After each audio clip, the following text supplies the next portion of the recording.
Okay. Were you holding out? Okay, good, good. There's a seat right here, and that's it. You want to help him with what he's supposed to do? Okay. In the last two lectures, we have been focusing on supply and demand. In the first of the last two lectures, we ended up with 3 steps in any economic analysis using supply and demand. There's some event, something changes, and we want to analyze what the effect of those changes are. And the first step is we have to evaluate whether there is a shift in demand or in supply or both. In the second step, we want to evaluate in which direction that shift takes place, if there is a shift. If there's no shift, all we're doing is moving along either the demand and or supply curve. And the third and last step is to compare the old equilibrium, the initial equilibrium before the event took place, with the new equilibrium. Now, once we specify those 3 fundamental steps in economic analysis, we then turn to, is there some way of quantifying the responsiveness of demand or supply to some event change? And that's when we introduce elasticities and sensitivity of either buyers or sellers.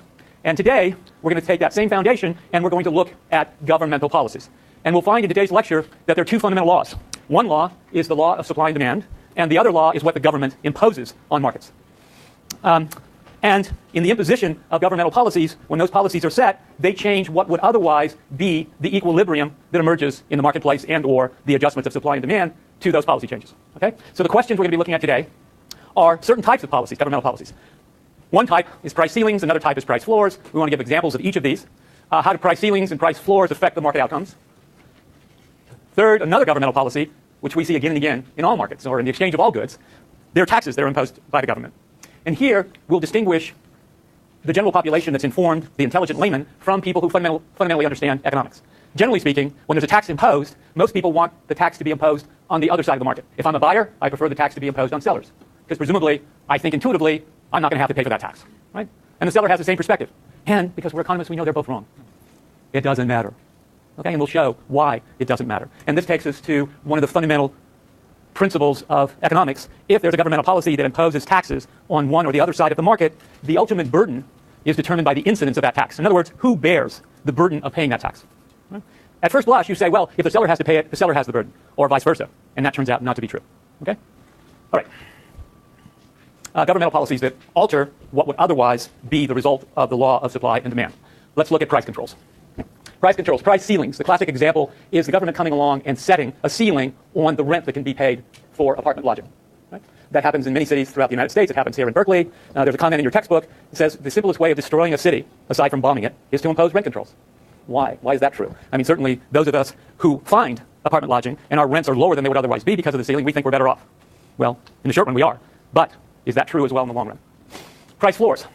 A legal minimum on the price of a good or service. The classic example here is minimum wages that exist here in the United States, both at the federal level and different states have different minimums that must be legally paid. And if any employer violates that legal minimum, they're subject to criminal liability.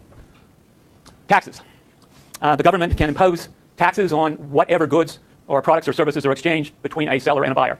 Now, what we're going to do in today's lecture is use the supply and demand model to see how these different policies affect the market outcome. And we'll be analyzing this in terms of what is the new equilibrium price, what's the new equilibrium quantity relative to the equilibrium quantity and price before the policy is introduced.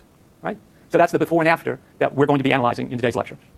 Okay, let's take the first example, the market for apartments, rental apartments, not purchase, but rental apartments. Okay, on the vertical axis, P will represent the rental price of apartments. Maybe that's the monthly rent that one pays. On the horizontal axis will be the quantity of apartments. This is the demand that exists for all potential renters. This is the supply schedule. And the equilibrium in this hypothetical representation of the market is $800 per month, and the quantity of apartments is going to be 300. Right? That's the equilibrium. So that's our initial equilibrium price and quantity. Now we want to come along and look at, suppose there's a price ceiling. A price ceiling is imposed which says that no landlords can charge more than $1,000 per month. Is that going to make any difference? Why not? Why not? So it's not binding. It's not going to make any difference because you just gravitate to the equilibrium. He's quite right. All right. If the price ceiling is above the equilibrium price, it has no effect on the market outcome. Now, in contrast, if the ceiling was set at $500, now what happens? Yes? It's binding and there's a shortage. And it's binding and it's right. Explain the shortage. You're right.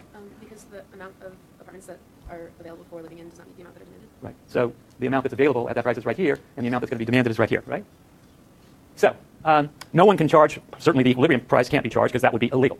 It's a binding constraint, and as you just suggested, it turns out to cause a shortage. And the shortage would be 150 units, which is the distance between what the willingness of sellers to provide, namely $250 at that price, versus the demand by demanders of those lodging services, which is $400. Okay? So what happens in the very long run? Coming back to the prior graph, that is a short-run analysis, and now we go on and say what would take place if we kept that ceiling at 500.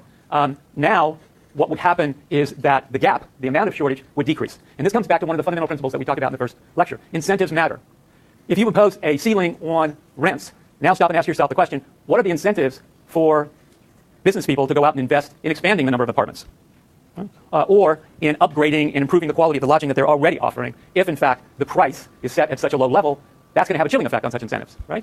And you see that happen again and again throughout urban areas or cities throughout the United States where there is rent ceilings being imposed. Do you have an observation? Is the only difference between the short run and the long run the changing slopes because of the definition? Yes, that's the only definition I have here. Yeah, exactly. The shortage is larger. You would expect it to be larger in the long run because what you've done is, through the governmental policy, you've created a chilling effect on incentives for the supply to expand. And if population grows and there's more and more people looking for apartment houses, the demand curve shifts to the right, but the supply function does not shift and, in fact, becomes more or less responsive at those low prices. Okay, so with shortages, when this happens, how do you go about rationing if you've got a shortage and there are more people or demanders or buyers who want access to the service than there is suppliers willing to provide that service? What happens? Because in our standard analysis, without any governmental intervention, the market, through price adjustments, ends up being the rationing process, right? Because as the price goes up, some demanders are no longer willing to enter into a transaction. More sellers are certainly willing to do so. But if it turns out price cannot serve that function, some other substitute has to take place. Stop and think for a moment about parking on the Berkeley campus. When I arrived here from Boston, the parking fees on the Berkeley campus were $0. Now, why were they $0? Because they were trying to subsidize students and faculty members? There weren't as many cars. There wasn't as high demand for parking spaces. Exactly. What happened is there was more parking spaces available than people driving cars looking for parking spaces. Hence, you didn't need price to ration. And a number of older faculty members still complain to this day that they don't come to the campus nearly as much because they'll be damned if they're going to pay, what does it turn out to be now for a certificate C? It's $1,400 a year. And they're saying, gee whiz, why should I pay that $1,400 a year? I'm going to stay home and work. And as a result, you have less interaction among faculty, incidental interactions either with faculty or students. And as a result, they should lower your tuition because there's less availability of such faculty. But surprise, surprise, they haven't done that. But the point is, as the number of cars went up, coming back to your point, and the parking space did not expand in a commensurate way to the cars that wanted parking on the Berkeley campus, they had to use price as a rationing mechanism. And that's exactly what they have done. So price serves as a rationing mechanism, but now suppose in a world in which we impose government restrictions about what can be charged, then as a result, there are other mechanisms for rationing. Right? For example, if it turns out that you've got rent controls, now it may depend on who you know and what your relationships are with various people. Do I have a friend who happens to know the landlord who owns a particular apartment? Can I use that to get higher in the queue? Because I can't do it through offering a higher price. You're all too young to remember the oil embargo that took place in 1973. With that oil embargo, there was a real shortage of oil, which is used in refining operations throughout America to make gasoline. And it turns out there was a real shortage, and as a result, there were long queues where there would be hundreds of cars waiting in line at a particular gas station. And when the shortage became really acute, when you got there, they let you purchase 2 or 3 gallons. Creates a lot of incentives for walking or using some alternative mode of transportation. But if price cannot perform the rationing process, then there are other mechanisms that take place. Long lines, discrimination that takes place. For example, I'm a landlord, there's a huge shortage of apartment houses, and I don't want any dogs. So if you've got a dog, you've got 2 choices. Get rid of the dog or don't rent from me. Also, it invites discrimination. If people have certain biases with regard to discrimination, they'll use that as a basis for rationing in one form or another. Okay, these mechanisms often appear to be unfair and inefficient. And some people would argue that the price adjustment process is unfair as well, right, depending on what your income levels is. But certainly it's more objective and less relationship-oriented than the other mechanisms that have been offered in everyday decision-making. Okay, so in contrast, and the thing to keep in mind here, when prices are not controlled, the rationing mechanism is efficient, as we'll see again and again in subsequent lectures. It's efficient in the sense of that service or good going to those buyers who have the highest willingness to pay for that service. Okay? And it's certainly less personal. And your book argues, as a result, it's fair, or fairer. All right. Let's go on and look at a second example, which is widely quoted and actively debated in public discourse about minimum wages, and whether minimum wages actually benefit unskilled labor or harms unskilled labor. And now we're going to look at a market for labor services. On the vertical axis, we've got W, which is wages. So the price that the market is going to determine is going to be the wage that's paid. On the horizontal axis is the amount of labor units that are being offered in this particular market that we're examining. So W will be the wage paid to unskilled laborers, and L will be the quantity of unskilled workers. By the way, why is it unskilled? Why are we only looking at unskilled? Yes, please. Right, if somebody's got a lot of skill, presumably they're going to be offered a higher wage than the minimum wage, right? So we're excluding them from our hypothetical analysis here. Okay, this is the demand, this is the supply. The equilibrium without price controls for this unskilled labor is $4, say, per hour, and the quantity that's being employed of labor units is 500. Okay, then we come along with the price floor, and we ask ourselves, is this going to make any difference? in this market. Will that create shortages or surpluses? No, it's not binding, so it's not going to make any difference. This market will gravitate toward the equilibrium wage of $4. Okay? It's non-binding and thus will not affect the equilibrium outcome. However, if the price floor happened to be $5, now we ask ourselves, what are the consequences of this particular price floor? The first consequence is the law of demand and supply cannot operate because the government's come along and interceded with a law that dominates the law of supply and demand and has made it illegal for any wage below $5. And at that particular wage, once again, we now have a surplus of laborers who are prepared to offer their services, represented here at $5.50, but the employers are only prepared at that wage to demand 400 units of labor.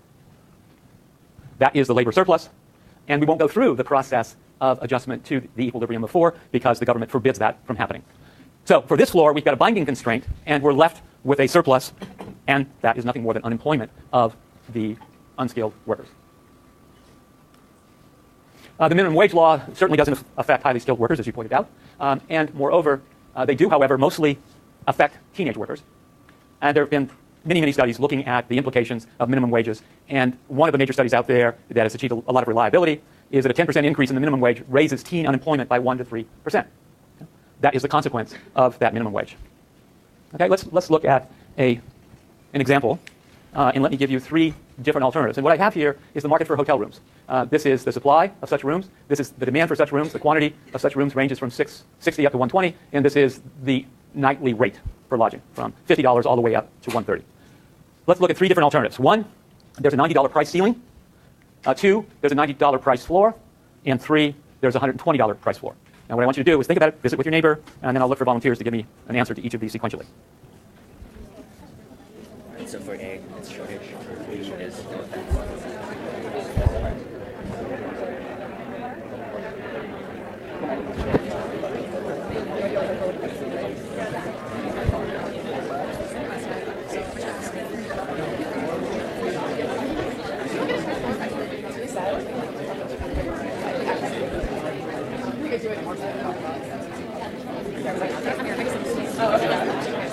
I'm actually not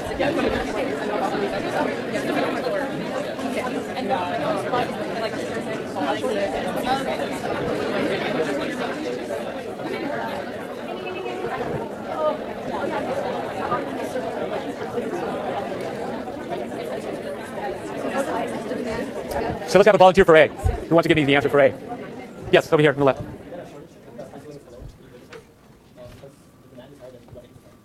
Okay, let's look at it.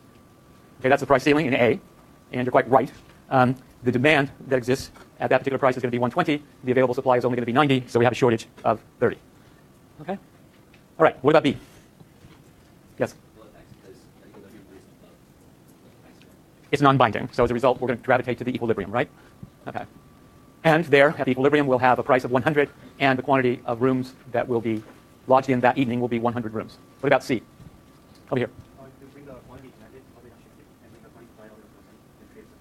Exactly. Okay.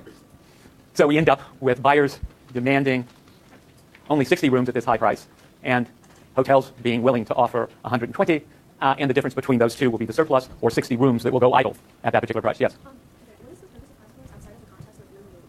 Because we get ones that only exist by government forced price floor, or there's no bonus, or is that like a common application? It's a common application. Forced to pay, charge people a minimum of so much money or so much. It does happen in different parts of the world. That is to say, the government can come along and say that we, the government, are going to impose some tax on you, the hotels, which is going to take you to a price of 120, for example. Or they can say you have to charge 120 and give us 15% of the 120. There's all sorts of possibilities. But it does happen. In fact, looking at price ceilings and price floors, the classic example, if you go to many countries in the world, there are price ceilings on food purchases. Why? Because it's a necessity, right? And if you look, for example, over the course of the last 2 years in the Middle East and all of the revolutions that have taken place, how much of that has been motivated by increasing the ceilings on food, the price ceilings on food, or the unavailability of food. And as a result, it's one thing to live in a dictatorial regime. It's quite another thing